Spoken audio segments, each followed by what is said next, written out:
Gracias a Ambry Genetics por patrocinar la traducción al español de este podcast. Bienvenidos a la serie de podcasts de CGA-IGC, presentado por el Comité de Educación de CGA y posible gracias al generoso apoyo de nuestro patrocinador, el Centro King para el Síndrome de Lynch del Centro Oncológico Abramson de Penn Medicine.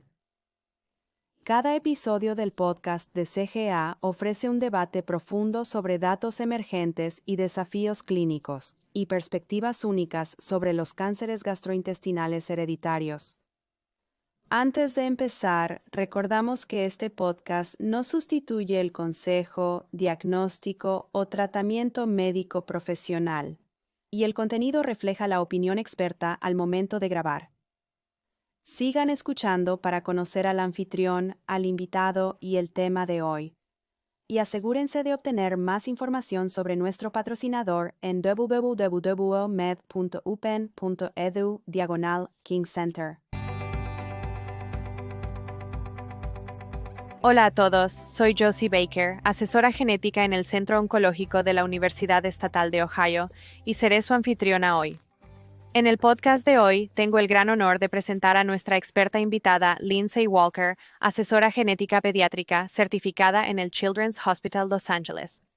Nos enfocaremos en brindar atención a la comunidad de la Iglesia de Jesucristo de los Santos de los Últimos Días. Lindsay, muchas gracias por acompañarnos el día de hoy. Gracias por invitarme. Vamos a comenzar. ¿Podrías contarnos un poco sobre ti y tu comunidad? Sí, claro. Soy miembro de la Iglesia de Jesucristo de los Santos de los Últimos Días. Sé que es un nombre largo, pero es el nombre completo de nuestra iglesia. Pero algunas personas nos conocen como mormones o sud, que son apodos que han aparecido con el tiempo. Quería dar un poco de antecedentes sobre por qué es así y por qué es importante centrarnos en nuestro nombre completo. Y eso tiene que ver con nuestra historia y también con nuestras creencias. Somos una denominación cristiana y lo que nos diferencia de otras denominaciones es que creemos que nuestra iglesia es la restauración de la antigua iglesia de Cristo en los tiempos del Nuevo Testamento. La Iglesia de los Últimos Días se organizó el 6 de abril de 1830 en Fayette, Nueva York. En ese entonces solo había 6 miembros, pero hemos crecido mucho. Ahora somos 6 millones en Estados Unidos, 9 en Norteamérica y 17 millones en el mundo. Y la razón, volviendo a nuestro apodo mormón, proviene de un libro de escrituras que leemos, específicamente nuestra denominación, junto a la Biblia, llamado el Libro de Mormón. Y especialmente porque somos una iglesia proselitista y una iglesia que tiene misioneros que salen a enseñar a las personas. Usamos el Libro de Mormón para diferenciarnos y ayudar a entender más sobre Cristo. Y creo que ahí es donde viene la distinción importante, que cuando las personas nos llaman mormones, por supuesto, sabemos que nuestra iglesia tiene un nombre largo y es un apodo, pero que distrae de nuestro enfoque y mucha gente se confunde pensando que no somos cristianos, pero como dije, el nombre oficial es la Iglesia de Jesucristo de los Santos de los Últimos Días. Así que es algo para tener en cuenta. Realmente apreciamos los esfuerzos de todos y sabemos que puede ser un nombre largo, pero es información general sobre la Iglesia. No solo estamos en Estados Unidos y Norteamérica, sino también a nivel mundial, como mencioné. La Iglesia comenzó o fue restaurada en Nueva York, pero nuevamente tenemos personas en todo el mundo en 160 países y territorios. Es solo que debido a nuestra historia y la historia de persecución en los primeros días, muchos miembros tuvieron que viajar al oeste. Entonces, cuando piensas en los pioneros, en el siglo XIX, muchos eran miembros de nuestra iglesia que fueron perseguidos y obligados a dejar sus hogares para ir al oeste. Y por eso muchas personas todavía se encuentran en Utah. Y la población actual de Utah es 65% miembros. Utah tiene el 32% de los miembros en EE. Aunque somos un grupo pequeño, solo el 1% de estadounidenses son miembros. Hay alta concentración en Utah y es posible que tú hayas interactuado o no con miembros de nuestra iglesia, ya sea como pacientes o como colegas. Gracias por la introducción, Lindsay. Y cuando pensamos en atender a miembros de su comunidad en el entorno de la salud, ¿puede contarnos un poco sobre las opiniones de la comunidad sobre la atención médica y preventiva? Así que diría que en general, nuestras opiniones sobre salud y prevención son generalmente alentadas por los líderes de la iglesia y generalmente aceptadas por los miembros de la iglesia. Parte de nuestra doctrina es la palabra de sabiduría, que es un código de salud, que seguimos y que creemos que ha venido de Dios para ayudar a mantener nuestros cuerpos sanos. Y eso incluye cosas como no beber alcohol, no consumir drogas, no beber café o té, cosas que pueden ser adictivas o dañinas para nuestros cuerpos. Y hay restricciones, como acabo de mencionar, pero también hay cosas que son altamente fomentadas, como dormir lo suficiente y hacer ejercicio, así como una higiene adecuada y una alimentación nutritiva. Así que en general, definitivamente se nos enseña a cuidar el cuerpo y estar sanos. Y hay definitivamente un estímulo general para asegurarse de que eso también signifique cuidar su salud y que usted interactúe con profesionales médicos competentes que tengan licencia en su área de práctica, además de consultar con profesionales y buscar guía mediante la oración y la lectura de escrituras, a través de la guía personal que puede recibir de Dios sobre cuál será la mejor manera de cuide la salud de su familia. De hecho, nuestro presidente de nuestra iglesia, que es además nuestro profeta y líder principal, tiene una profesión previa como cirujano cardíaco y aunque ahora está retirado de esta profesión, en general, él habla sobre temas de salud. Aunque no promueve exactamente ninguna prueba de salud específica, ciertamente nos anima a gozar de buena salud. Y diría que, en general, confiamos bastante en la comunidad médica. Pero diré en todo esto y en toda la discusión que tendremos hoy que todos los miembros no son iguales. No somos un monolito y nuestros miembros vienen de todo el mundo. Algunas personas tienen una historia muy larga de su familia en la iglesia, otros son nuevos conversos, no tienen la misma historia médica, podrían tener otros factores culturales u otras influencias familiares que afectan su decisión.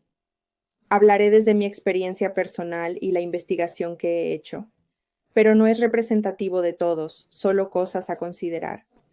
Quería mencionar eso también. Y al profundizar un poco más en esas decisiones médicas, ¿puede hablar de la infraestructura en su comunidad al tomar decisiones médicas entre cirugía, medicación o considerar pruebas genéticas? Tenemos pautas generales, como mencioné antes, buscando atención médica competente, ejerciendo la fe.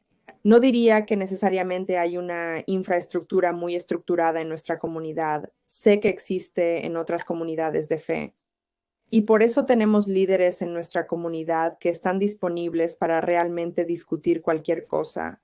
Así que supongo que hipotéticamente en una situación donde quizás estás considerando cirugías o tratamiento o cosas, generalmente se deja al individuo. Y esa autonomía personal en el entorno médico y también la relación personal directamente con Dios, con Jesucristo, para poder orar directamente para buscar esas respuestas. Pero como mencioné, también tenemos líderes y así, junto con la oración personal y buscando y reflexionando sobre la decisión que podrías tener que tomar, puedes también ir a tu líder y puedes pedirles no necesariamente consejo médico, sino consejo sobre consuelo o como una guía espiritual de cómo obtengo estas respuestas por mi cuenta. También animamos a los miembros a buscar bendiciones dadas por personas autorizadas en nuestra iglesia, que son esencialmente como una oración especial para sanación, para apoyo y para consuelo. Pero de nuevo reconociendo que todo está en el tiempo de Dios y de acuerdo con su voluntad. Incluso con estas bendiciones especiales, incluso con bendiciones de sanación, nosotros aceptaremos la voluntad de Dios y también haremos nuestra parte para impactar cualquier tratamiento que sea. Por supuesto, reconocemos que no hay milagros sin esfuerzo, así que asegurándote de que, especialmente si tienes un diagnóstico de cáncer, no puede desaparecer solo con oraciones, que junto con la oración necesitas recibir atención médica. Lo que sea recomendado por tu médico y lo que tú personalmente sientas que es mejor para ti, siendo cirugía u otras opciones de tratamiento. E incluiría las pruebas genéticas en eso también. ¿Y cómo ve su comunidad el concepto de las pruebas genéticas? Incluso si eso es entre un entorno de oncología, cáncer o medidas preventivas para riesgos de cáncer hereditario o en un entorno pediátrico. Realicé mucha investigación para la charla anterior que pude dar en NSGC y es interesante cuando piensas en nuestra comunidad, como la describí antes. Comenzó como una comunidad pequeña e insular con pocas familias y especialmente aquellos enfocados en la ascendencia de Europa Occidental, gente de Inglaterra, Alemania, que se mudaron de Europa a Nueva York en ese momento en los Estados Unidos. Y sobre todo, otro enfoque que tenemos en nuestra iglesia es tener familias. La familia es la unidad más importante en la comunidad. Nos animan a tener esas unidades familiares. Creemos que las familias existen por la eternidad, lo que significa que incluso después de morir para siempre, hay importancia en tener familia e hijos. Hay historia de tener familias numerosas con muchos hijos. También hay importancia en el registro y específicamente en la historia familiar y genealogía. Y así, con este trasfondo ha habido muchas oportunidades para los investigadores, específicamente investigadores genéticos, para poder no solo estudiar diferentes grupos familiares e individuos en nuestra comunidad. Cuando se trata de pruebas genéticas, ha llevado a muchos descubrimientos de nuevos genes como APC, BRCA1 y KCNH2. Es a través del apoyo de la Iglesia y la contribución de las familias individuales a la investigación que ha demostrado ser un gran beneficio para estos esfuerzos de investigación. Diría que con esa historia y trasfondo, generalmente las pruebas genéticas son aceptadas. Y creo que la gente realmente se preocupa mucho por entender a su familia, quieren ayudar a otros. Esa podría ser una razón por la que participan en pruebas genéticas. A través del uso de la base de datos de población de Utah, informes de historia familiar y registros de la Iglesia, se identificó una mutación fundadora en FAP atenuada. Hubo dos familias numerosas que compartían, una en Utah, otra en Nueva York, y fueron identificadas por tener un ancestro común, y de los individuos que fueron probados, identificaron un haplotipo conservado alrededor de su alelo APC. Y por eso, creo que definitivamente hay aliento en participar en estos tipos de no solo investigación, sino en general de pruebas genéticas. Y así no representativo para todas las personas, pero diría en general que la gente sería bastante aceptante de las pruebas genéticas, ya sea en el lado del cáncer de las cosas y potencialmente también en el lado pediátrico. Hay muchas consideraciones diferentes cuando se trata de cada uno de estos tipos de pruebas.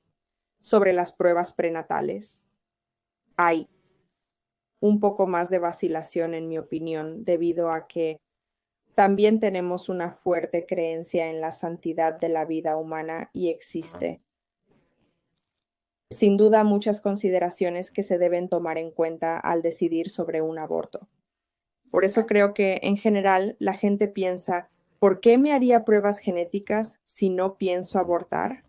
Creo que ahí es donde se necesita educación en las diversas ramas del asesoramiento genético, esa parte prenatal de contar con la formación necesaria para conocer los beneficios que podrían obtener, incluso si es solo para entender más sobre un niño antes de que nazca y asegurar su atención médica necesaria. antes de nacer, incluso si no es por motivos de aborto o planificación familiar. Y suena a que en su comunidad se alienta mucho no solo a aprender sobre esos riesgos hereditarios y genéticos, sino también confiar en la fe y la sanación espiritual. Sin duda es como tener ambos aspectos colaborando entre sí. Y yo diría que si debiera escoger uno u otro para centrarme, pienso que una idea que he oído mucho en nuestra iglesia es que la buena información lleva a una buena inspiración. Debes tener la información para poder recibir a veces esa inspiración o revelación de Dios para guiarte en la vida. Por eso diría que ambos son igual de importantes en nuestra comunidad. Entonces, para nuestra audiencia, muchos de nosotros somos asesores genéticos o proveedores gastrointestinales como gastroenterólogos o cirujanos. ¿Cómo piensa que podemos apoyar mejor a los individuos de su comunidad al considerar pruebas genéticas y sus posibles consecuencias? Cuando se trata primero de identificar a los miembros de nuestra comunidad que podrían ser sus pacientes, creo que eso es difícil. Para mí mismo, no existen realmente características identificativas claras que se puedan apreciar a simple vista en la apariencia de alguien o su manera de hablar o pensar que permita reconocer a alguien de nuestra comunidad de fe. Por eso diría en general las mismas consideraciones que tendría con todos sus pacientes, que asegurarse de brindar opciones, de no hacer suposiciones sobre cómo alguien elegiría cuando se trata de estar a favor o en contra de las pruebas genéticas o de ciertas opciones de tratamiento. Realmente asegurarse de que tengan la misma oportunidad de ser educados sobre la situación y que todos reciban la oportunidad de conocer sus opciones, ya sea a favor o en contra de las pruebas genéticas o de ciertos tratamientos. Una consideración en la que pensaba es simplemente volver a la importancia de la familia en nuestra comunidad, y tener hijos para muchos individuos es algo muy importante, y especialmente al considerar quitar órganos reproductivos. Creo que eso puede tener mucho peso y podría ser una decisión muy difícil. Por supuesto, eso requerirá potencialmente mucho tiempo y esfuerzo para tomar esas decisiones en oración, tal vez incluso solo para aceptar el impacto que podría tener en su vida o lo que habían soñado para su vida futura. Por eso supongo que simplemente hay que seguir siendo sensibles a los posibles impactos de los resultados genéticos o las opciones de tratamiento, que algunas de estas cosas están realmente arraigadas y son un punto esencial de la identidad propia y su fe. Y a veces cuando se enfrentan a decisiones que pueden ser muy difíciles, eso podría ser potencialmente arrebatado. Supongo que solo hay que ser paciente y seguir teniendo esa empatía por las decisiones difíciles a tomar. Por supuesto, a veces el tratamiento del cáncer es difícil. Así que aprender sobre comunidades de fe, aunque no sepamos a qué comunidad pertenecen nuestros pacientes, que al reconocer y comprender el impacto potencial más profundo que podría tener para algunos, que podemos sentir empatía y conectar más con ellos. Y para concluir nuestra discusión de hoy, ¿tiene algún mensaje final o pensamientos adicionales que le gustaría que los oyentes recordaran de nuestra conversación? No todos son iguales, y creo que especialmente los miembros de nuestra iglesia somos muy diversos en nuestros antecedentes comunitarios, etnia, país de origen, vivencias.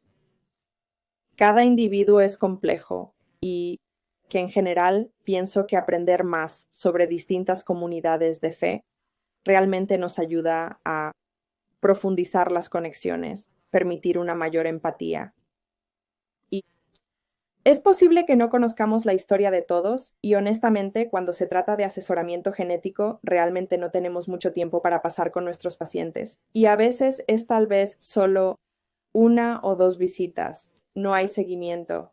Así que diría que impacto potencial, sobre todo en lo que respecta a la religión, podría ser menor, pero creo que incluso si podemos llevar algo a nuestra vida individual, al relacionarnos con otros, al conocer a las personas, especialmente a los miembros de la Iglesia de Jesucristo de los Santos de los Últimos Días, tenemos algo de contexto. Podemos acercarnos y conectar mejor con ellos. Así que otras dos cosas que podrían ser mensajes para llevar a casa o simplemente otras cosas de las que aún no hemos tenido oportunidad de hablar es que cuando hablaba de algunas de la investigación en nuestra comunidad, creo que es importante como asesores genéticos poder reconocer tanto la contribución como el impacto de ciertas comunidades en la investigación genética. Individuos de nuestra iglesia y especialmente de Utah constituyó una gran parte de lo que pensamos como nuestro genoma de referencia. Y aunque al mismo tiempo podemos reconocer eso, también podemos reconocer el desequilibrio y la falta de investigación para otras comunidades y apoyarlas también. Y claro, sabemos que varias etnias o individuos de ciertos países, en especial los negros y personas de color, no están bien representados en nuestro genoma de referencia. Y creo que podemos reconocer y estar agradecidos por la investigación que tenemos, pero también buscar elevar a otras comunidades y asegurarnos de incluirlas en nuestra investigación también. Y el pensamiento final que quería añadir es que especialmente cuando hablamos de medios populares, nuestra iglesia a veces se retrata de ciertas formas. Por ejemplo, en el musical de Broadway, The Book of Mormon, una comedia satírica sobre misioneros de la iglesia. O quizás has visto el reciente reality show The Secret Lives of Mormon Wives.